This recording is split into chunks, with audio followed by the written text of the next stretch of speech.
কিস্তি বা ঋণ থাকলে কোরবানি করা যাবে কিনা? হ্যাঁ, কিস্তি বা ঋণ এখানে আবার ভাগ আছে। সব কিস্তির উপরে কোরবানি আসবে না, আবার সব কিস্তি বা ঋণ থাকলে কোরবানি মাফ হবে না। তার কারণ হচ্ছে, এমন কিস্তি বা এমন ঋণে আপনি পড়ে গিয়েছেন যে ঋণটা আপনি করেছেন একান্ত নিজের মৌলিক চাহিদা পূরণে। ঘরে বাজার নাই, চাল নাই, ডাল নাই, বাসা ভাড়া নাই, ছেলে মেয়ের পরীক্ষার ফি নাই, ধার করেছেন, কর্জ করেছেন, ঋণ নিয়েছেন, ওই অবস্থায় আপনার উপরে কোরবানি ওয়াজিব হবে না। তবে এমন ঋণ, যে ঋণ আপনি করেছেন বিজনেস পারপাস, শখের বসে, আপনার 5 লাখ টাকা ব্যবসায় আছে, আপনি আরো 2 লাখ টাকা ঋণ করে ব্যবসাকে বাড়াতে চেয়েছেন। এখন ওই 2 লাখ টাকা যে ঋণ করছেন, এটা কি প্রয়োজন না শখ? এখন যদি আপনি বলেন না আমি ঋণ করছি, আমি কোরবানি দিব না, তাহলে বাংলাদেশে মোটামুটি সর্বোচ্চ ধনী যে বেড়া, তারও কোরবানি আসে না। কারণ হয়তো সে 50,000 কোটি টাকার মালিক, কিন্তু ব্যাংক থেকে আবার 500 কোটি টাকা নিয়ে রাখছে, তার লোন আছে 500 কোটি, তো তার উপর তো জীবনে কোরবানি আসবে না। তো এই জন্য শখের বসে যেই ঋণ, এই ঋণ করা থাকলেও আপনাকে কোরবানি দেওয়া লাগবে। আর মৌলিক প্রয়োজনে যে ঋণ, এই ঋণ থাকলে আপনার উপরে কোরবানি আসবে না। এটা আল্লাহ তাআলার সন্তুষ্টির মাধ্যম।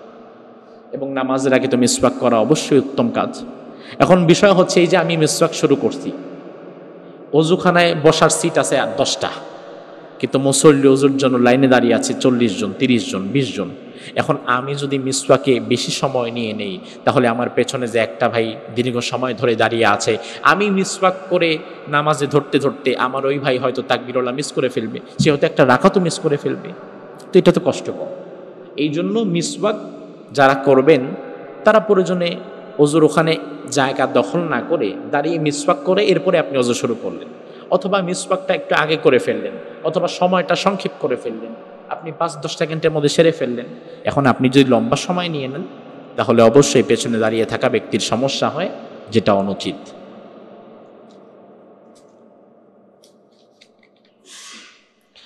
আসসালামু আলাইকুম হুজুর,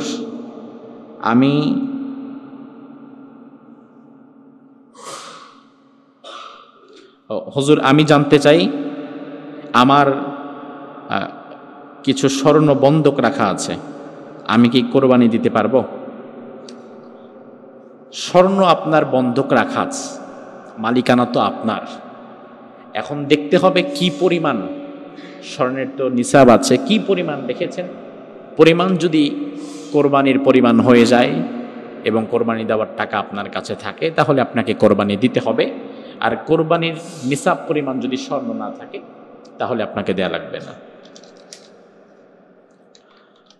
এরপরে, বর্তমান বাজারে কত টাকা থাকলে কোরবানি দিতে হবে, এটা তো আমাদের জানা দরকার। কোরবানির বিষয় রাসূলের হাদিস হচ্ছে, মান ওয়াজাদা সাআতান ফালাম ইউদাহি ফালা ইয়াকরাবান্না মুসাল্লানা।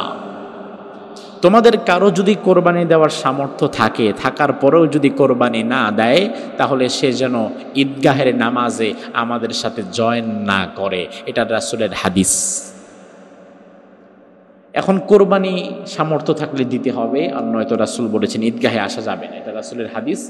এজন্য উলামায়ে কেরাম বলেছেন, কোরবানি দেওয়া হচ্ছে সামর্থ্যবান ব্যক্তির উপরে ওয়াজিব। জোরে বলেন, কোরবানি দেওয়া কি? এখানে আবার কিছু কিছু ওলামারা বলেছেন সুন্নাতে মুআক্কাদা। সুন্নাতে মুআক্কাদা কিন্তু আবার ওয়াজিবের কাছাকাছি। তো আমরা ওয়াজিব যেই মত, এই মতটা আমরা গ্রহণ করি। এখন বিষয় হচ্ছে, আমাদের সামর্থ্যের রেশিওটা কি? রাসূল তো বলেছেন সামর্থ্য থাকলে দিতে হবে, আর নয়তো ঈদগাহে আসা যাবে না। তো সামর্থ্যের রেশিওটা কি? সামর্থ্যের রেশিওটা কি, এটা আবার হাদিসে বিস্তারিত বলা নেই। এক্ষেত্রে উলামায়ে কেরাম কিছু মত, কিছু মাসআলা ইসতিনবাত করেছেন। একটা মত হচ্ছে, যাকাতের যে নিসাব, স্বর্ণ যদি 7.5 ভরি থাকে আর রূপা যদি 52.5 ভরি থাকে, এই পরিমাণ সম্পদ বা তার মূল্য, সেই পরিমাণ পয়সা যদি থাকে, তাহলে আপনার উপরে নিসাব এসে গেছে। তবে যাকাতের জন্য এই মালগুলো 1 বছর পরিমাণ স্টে করা লাগে, আর কোরবানির জন্য 1 বছর পরিমাণ থাকা লাগে না। বরং কোরবানির জিলহজের 10, 11, 12, 13, কেউ বলেছেন 13, এই দিনগুলোর মধ্যে যদি এই পরিমাণ সম্পদের মালিক আপনি হন, তাহলে আপনার উপরে কোরবানি দেয়া লাগবে। এখন এই হিসাব অনুযায়ী বর্তমানে স্বর্ণের দাম কি বেশি না কম? যত দিন যাচ্ছে কমতেছে না বাড়তেছে? খালি বাড়তেছে না, লিফট সহ দৌড়াচ্ছে। 1,78,000, এখন 1,78,000 যদি বর্তমান আজকের বাজারে স্বর্ণের দাম হয়, তাহলে 7.5 ভরি স্বর্ণের মূল্য কত আসে? 13 লাখ টাকার মতো আসে। তাহলে দেখেন 7.5 ভরি স্বর্ণের মূল্য 13 লাখ টাকার মতো চলে আসে। আর রূপার স্ট্যান্ডার্ড যদি আপনি ধরেন, তাহলে রূপার মূল্য আছে 2,000 টাকা ভরি। তো 52.5 ভরি যদি হয় 1,04,000 সামথিং, 1,04,000, 5,000 এমন। এখন বিষয় হচ্ছে, ধরেন যদি স্বর্ণকে ধরেন তাহলে 13 লাখ টাকা এই বাজারে, আর রূপা যদি ধরেন তাহলে আবার 1,04,000 টাকা। কিন্তু এখন বিষয় হচ্ছে, কোরবানির সবচেয়ে বড় জন্তুর নাম হচ্ছে উট।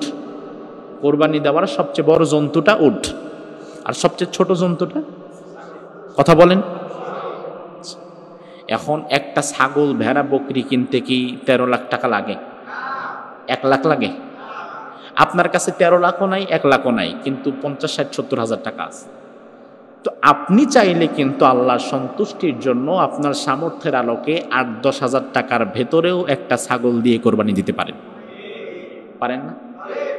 এই জন্য শুধু ওই 7.5 ভরি আর 52.5 ভরির দিকে না তাকিয়ে, যেহেতু আল্লাহ সন্তুষ্টির জন্য আমি দিব, আমি আমার ওপর থেকে দিয়ে দিই। আমার তো 60, 70, 80 হাজার টাকা আছে, আমি দিয়ে দিই। আর যদি 13 লাখ টাকার দিকে তাকান, তাইলে কোরবানি দিতে জীবন বেড়ে যাবে। আর স্বর্ণ যেভাবে দৌড়াচ্ছে, এ তো কয় বছর পরে কোটি টাকার দিকে চলে যাবে। তো এই জন্য ওই দিকে না তাকিয়ে যদি সামর্থ্য থাকে আপনি দিয়ে দিবেন। কিস্তি বা ঋণ থাকলে কোরবানি করা যাবে কিনা? হ্যাঁ, কিস্তি বা ঋণ এখানে আবার ভাগ আছে। সব কিস্তির উপরে কোরবানি আসবে না, আবার সব কিস্তি বা ঋণ থাকলে কোরবানি মাফ হবে না। তার কারণ হচ্ছে, এমন কিস্তি বা এমন ঋণে আপনি পড়ে গিয়েছেন যে ঋণটা আপনি করেছেন একান্ত নিজের মৌলিক চাহিদা পূরণে। ঘরে বাজার নাই, চাল নাই, ডাল নাই, বাসা ভাড়া নাই, ছেলে মেয়ের পরীক্ষার ফি নাই, ধার করেছেন, কর্জ করেছেন, ঋণ নিয়েছেন। ওই অবস্থায় আপনার উপরে কোরবানি ওয়াজিব হবে না। তবে এমন ঋণ, যে ঋণ আপনি করেছেন বিজনেস পারপাস, শখের বসে, আপনার 5 লাখ টাকা ব্যবসায় আছে, আপনি আরো 2 লাখ টাকা ঋণ করে ব্যবসাকে বাড়াতে চেয়েছেন। এখন ওই 2 লাখ টাকা যে ঋণ করছেন, এটা কি প্রয়োজন না শখ? এখন যদি আপনি বলেন না আমি ঋণ করছি, আমি কোরবানি দিব না, তাহলে বাংলাদেশে মোটামুটি সর্বোচ্চ ধনী যে বেড়া, তারও কোরবানি আসে না।